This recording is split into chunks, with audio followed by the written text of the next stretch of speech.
Mokonzamboka ke na Lubumbashi pour que de ça la pause, il y a première pierre, il y a construction, il y a aéroport, il y a Luano, monsieur Zedam. Mokonzamboka komi a quelque poser pierre. Mais Mokonzamboka n'a quelque poser pierre. Pose, il y a première pierre, il y a construction. Il faut moderniser cet aéroport. Contrat bazo signé, il y a 200 millions de dollars. 200 millions de dollars. Oui, c'est qu'il va tomber aéroport. 200 millions de dollars, aéroport et à Luano. Mais, n'a pas information à ma possession. À moins que je me trompe. Je viendrai corriger. Mais je vous dis ce que je sais parce que j'ai vérifié des informations. S'il y a des éléments nouveaux, je reviendrai. Ne m'attendez pas rigueur. Mais, Mokonzamboka, c'est-à-dire la République démocratique du Congo, dans cette société, n'a jamais signé de contrat jusqu'à ce niveau. Dans le stade Otozali, n'a pas de contrat signé, mais pose la première pierre de ces salams. Alors que le contrat entre les deux parties, d'abord précédé, et puis on pose la première pierre. Mais même Mokonzamboka, à ça la pose la première pierre, alors que le contrat n'a pas signé à la hauteur de 200 millions. La société s'appelle Souma. Deux sociétés en a Souma. Donc, Nan Mokonzamboka, Mboka est signé contrat, mais Babimisi Mokonzamboka a posé premier pierre. Ça, c'est une grosse bêtise. Avant que je me trompe. Mais Nani, Souma, Wana, est la société à Nani. C'est ça maintenant le problème place dans la Zali.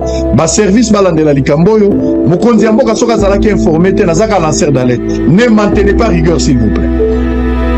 Les PCA de cette société, comment est M. Mozali Selim Bora? L'accent à ma photo, je vous ai donné des photos. Montrez-moi des photos. Ça, c'est le chef de l'État qui arrive à Lubumbashi pour poser la pose de la première pierre. Quand il arrive à Lubumbashi, sur le contrat qui n'est pas encore formalisé. Le contrat n'est pas encore formalisé. Bazon Lukande va signer au moment où je suis en train de vous parler. Emma, vous avez toutes les photos, donnez-moi de photos. Emmanuel a toutes les photos. Donc, on est d'accord. Non, vous allez voir. Mais ça va encore vous choquer davantage. Et ça va je vais encore donner un élément très très important qui va peut-être vous choquer. Donc, le monsieur qui s'appelle Selim Bora, ou Azali PCA, il y a cette société Souma.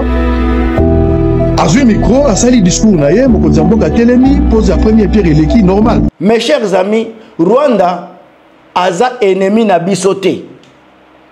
Ennemi à Congolais à Liboso, eza biso ba Congolais, moi inclus. Ennemi à Congolais, aza Rwandais te. Ennemi à Congolais, aza Mundele te. Ennemi à Congolais, aza pe Ougandais te. Ceux qui vraiment tozalaka na amour, ya bandeko na biso ba Congolais, ceux qui tozalaka vraiment na amour, ya ba frère na biso baza kolala nzala. Nde toza na situation oyo te. Congolais, il faut qu'on cultive notre amour du prochain.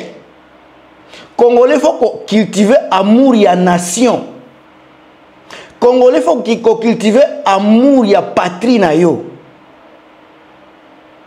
Avec 39 millions oyo, Costa Mutambazo linga ko détourner pour na ko na kombo ya prison.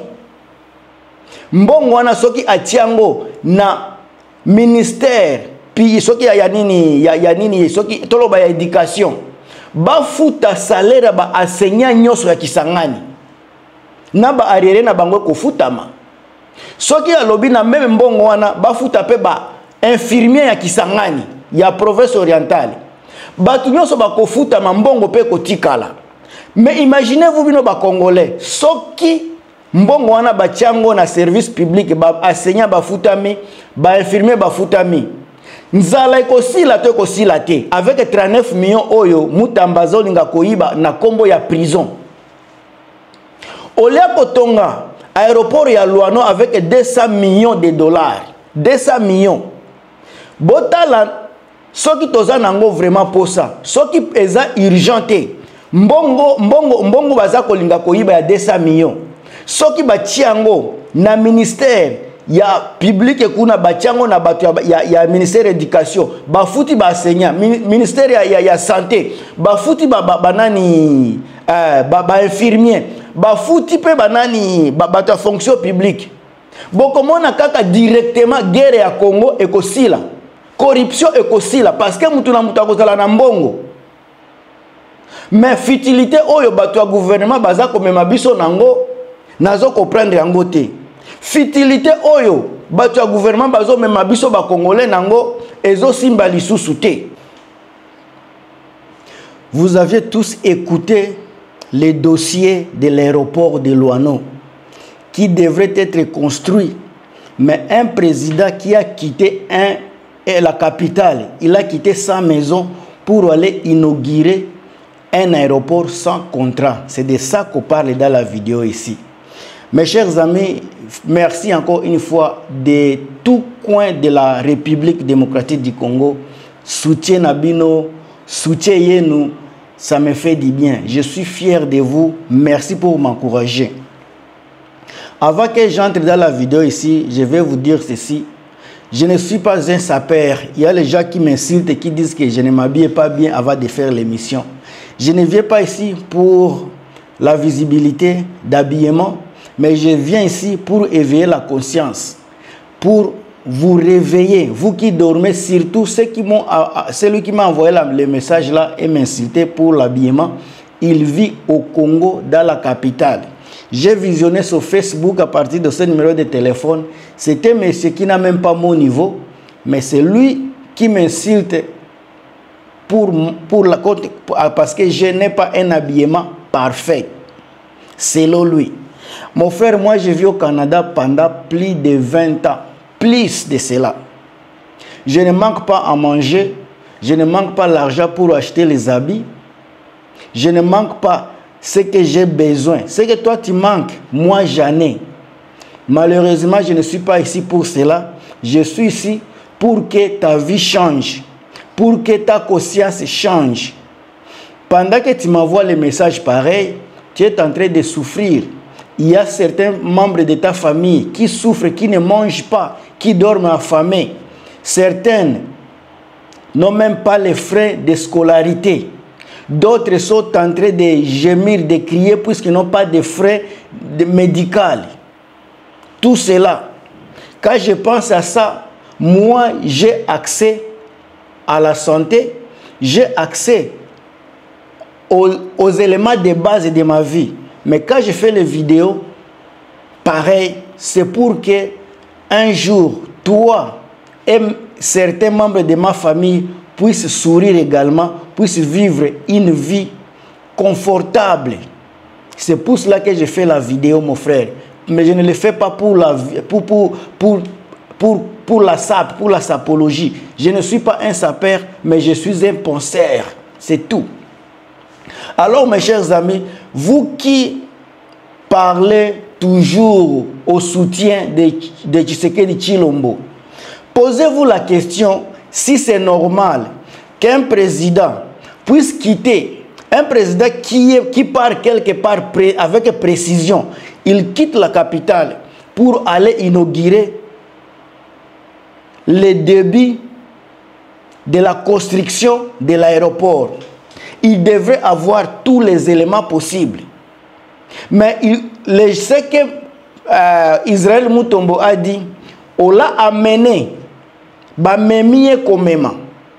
c'est que c'est un président qu'on amène partout. Il ne réfléchit pas. Ce n'est pas lui qui décide où aller. Ce n'est pas lui qui décide de ses déplacements. Ce n'est pas lui qui organise ses déplacements. Il y a quelqu'un qui le fait pour lui. Lui, il ne réfléchit pas. Il ne fait pas il ne réfléchit pas, il ne fait pas des plans avec des ministres, il ne parle pas, les communicateurs. Où sont tous ces gens-là qui sont autour de Tshisekedi?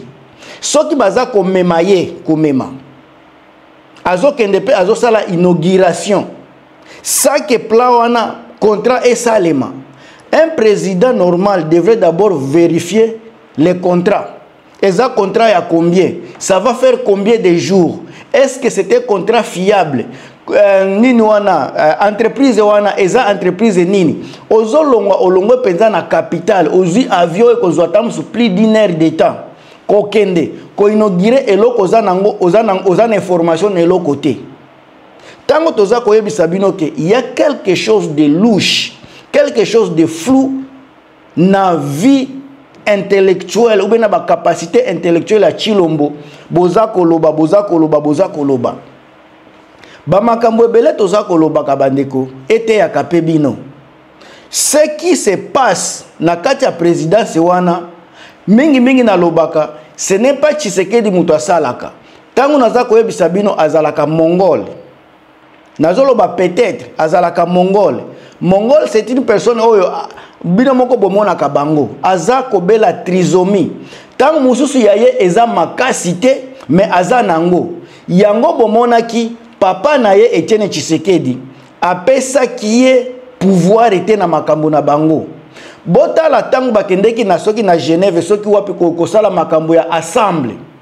Tshisekedi n'a pas été un homme intègre na bango nyoso. Il a échoué, mais kozonga na ye na Congo a changé makambo.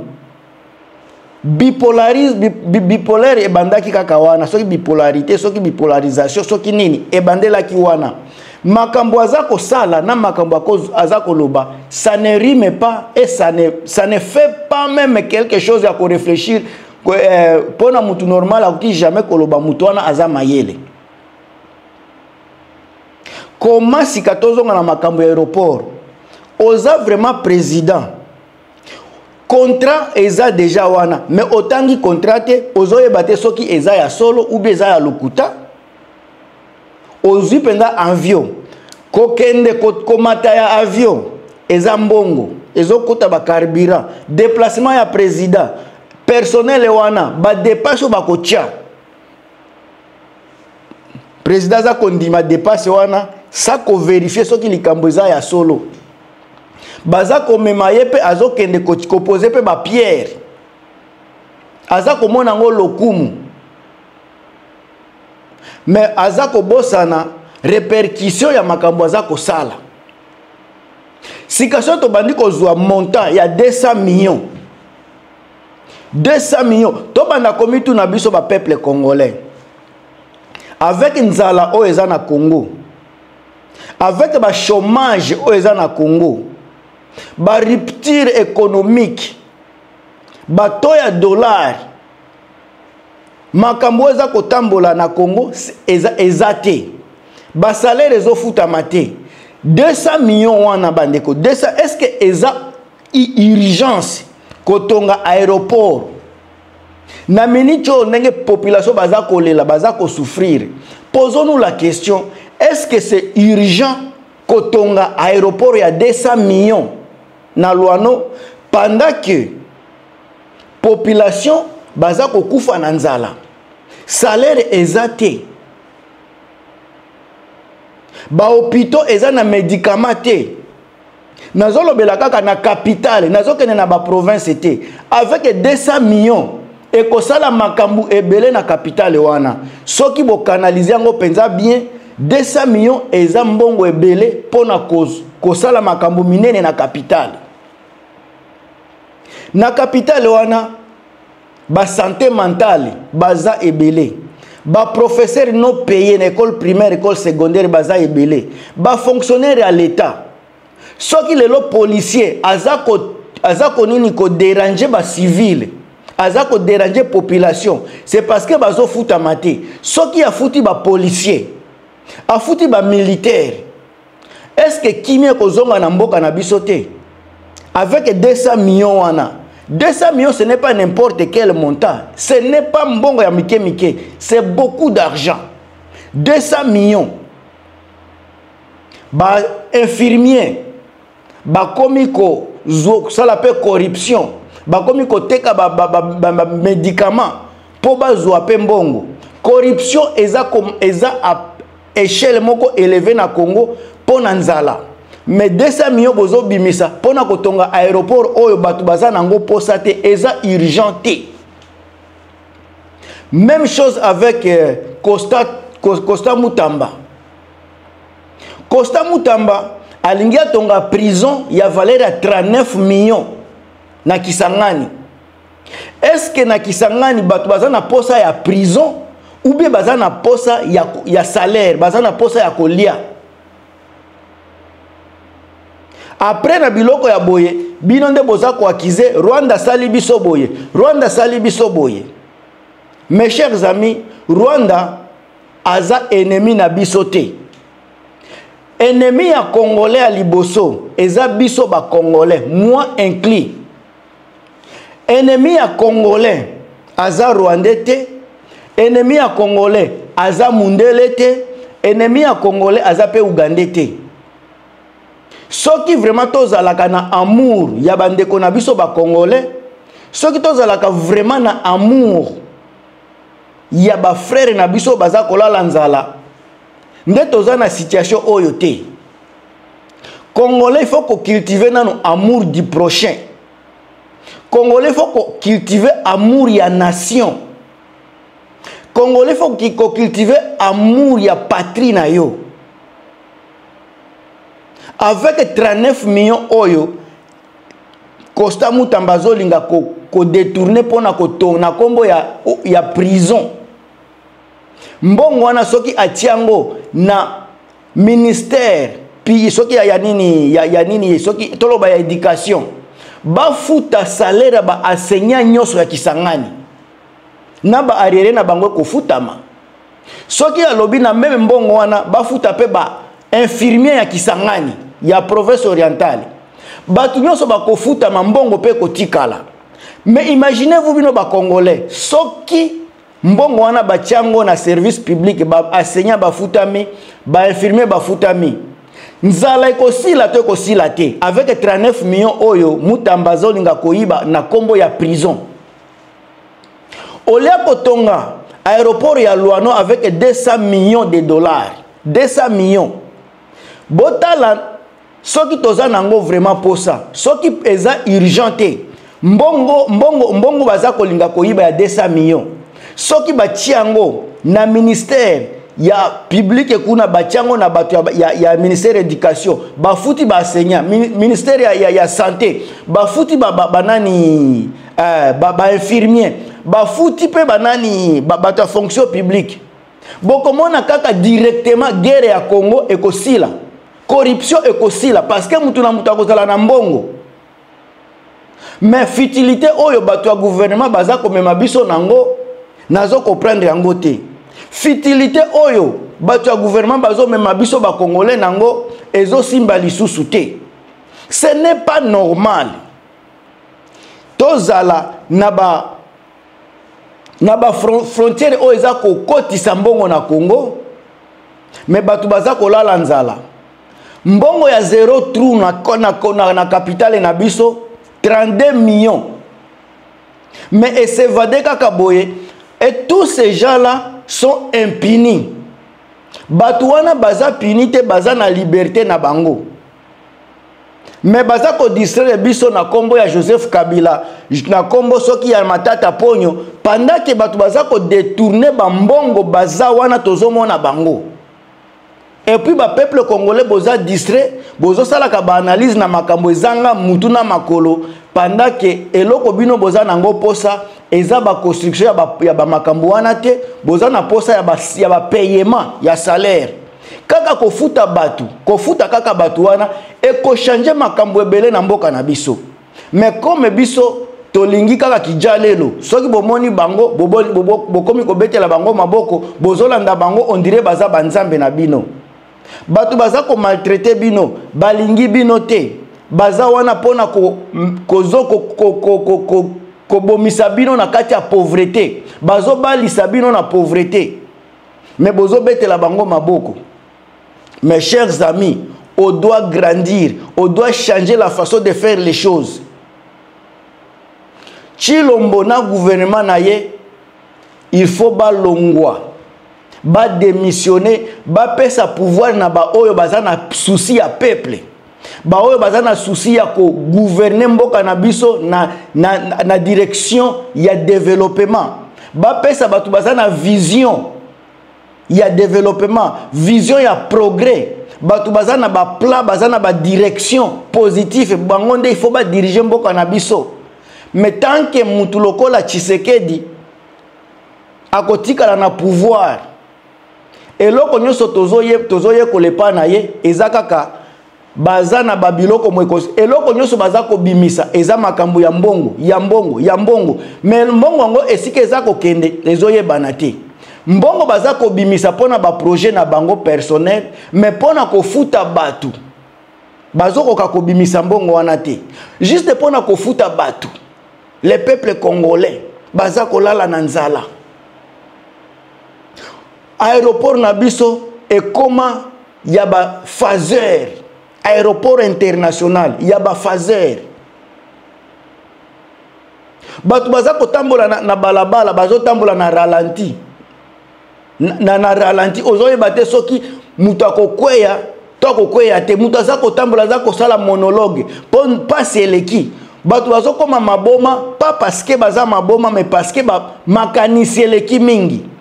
Un papa qui a plus de 4 enfants aza na mwasi, ce papa là n'a jamais volé, aza okende musala chaque jour, mais mutu wana aza kofuta mate. Okomona mutu lokola Frank Ilunga aza ko détourner 90 millions de dollars. Ez exemple naza koloba 90 millions de dollars, mais aza ko circuler kaka na mboka azui na mbongo, mais batu baza pembe nona baza ko gemir na nzala. Amour ya Congo ezate, amour ya peuple congolais ezate. Mutu na mutu soki azui pouvoir aza na posa ya kobonga yena no abonga. Bandeko tola muka mboka na biso ezokende tola muka soki totikali kaka na kolala boye bino ba population boko zalaka incapable ko diriger mboka parce que mitu na bino ekobana ko fonctionner lisusu bien te nzala soki eleki pasi soki eleki mingi moyen bo réfléchir ezate sika soki ozo réfléchir sous bien te est-ce que vous êtes capable de konza mboka? Question d'interrogation yango wana ba oska baza ko yiba bino bango baza ko réfléchir bien bango nde ba kotikala toujours ko konza kabiso pendant que biso tokobandaka toujours kokufa kaboye tolamuka ndam tu na bino Gilmas na pesi point de vue na ngai oye kotikala eza ba point de vue na bino akobakisa na kati ya ba émission na kati ya ba commentaire, mais on se revoit très prochainement. Bye.